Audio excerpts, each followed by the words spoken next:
Hello class, this is Sergio. I'm going to be talking about something everybody loves, and that is sugar.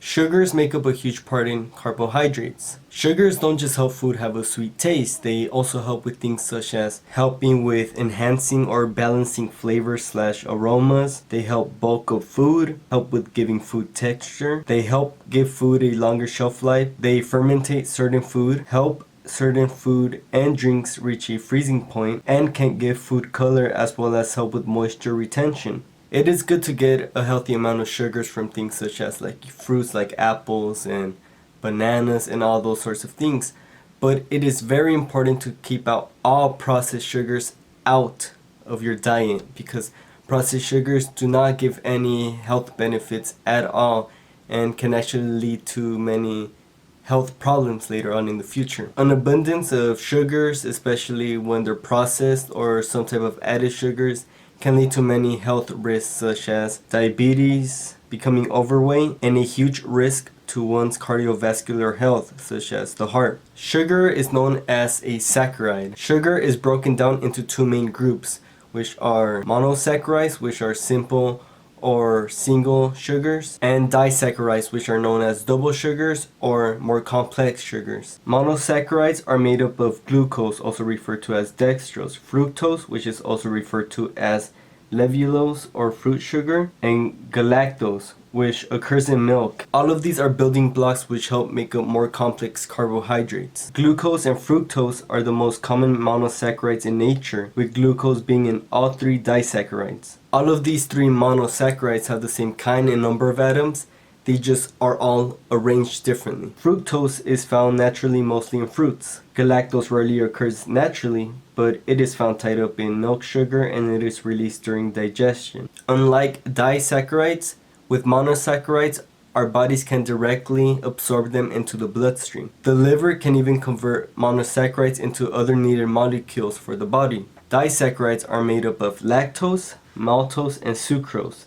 Lactose is made up of glucose and galactose and is commonly known as milk sugar. Maltose is made up of two glucose linked together and is commonly known as malt sugar. Lastly, sucrose is made up of glucose and fructose and also known commonly as table sugar. Also, there are polysaccharides, which is a carbohydrate whose molecules consist of a number of sugar molecules bonded together, usually 10 or more. Polysaccharides are also the most abundant carbohydrate found in food. Processed sugars are the worst type of sugars there is. Even though sugar comes in things such as fruits and candy, eating sugars from candy is not the same as eating sugars from fruits.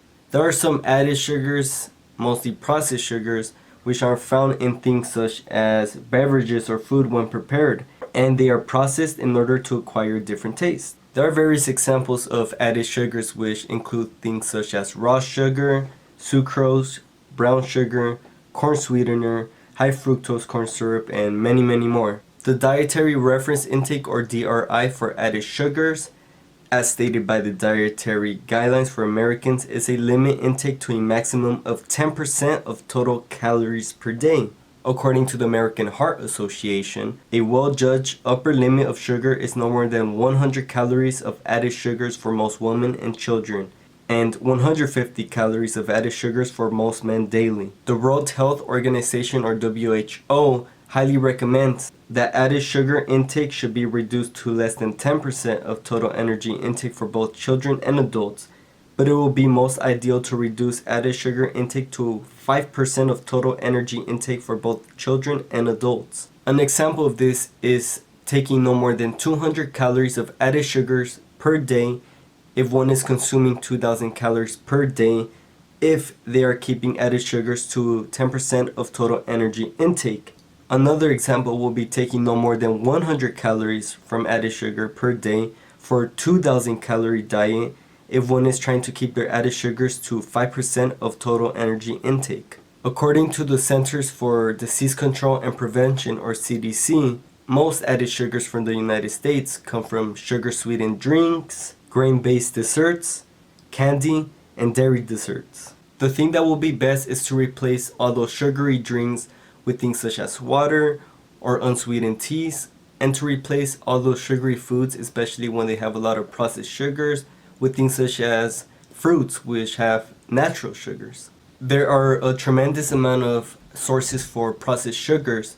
Some of them include things such as cake, soda, chocolate bars, candy, cereal, and syrups. So it is best to limit some of the added sugars we take, especially the processed sugars, as in the long run, if we abuse this and don't have control, it can lead to a lot of health problems.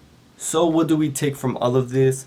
Well, the two main groups of sugars are monosaccharides, or simple sugars, and disaccharides, which are complex sugars. Sugar should be taken in moderation, no more than 5 to 10% of our daily calorie intake, no matter if one is male or female, an adult or child.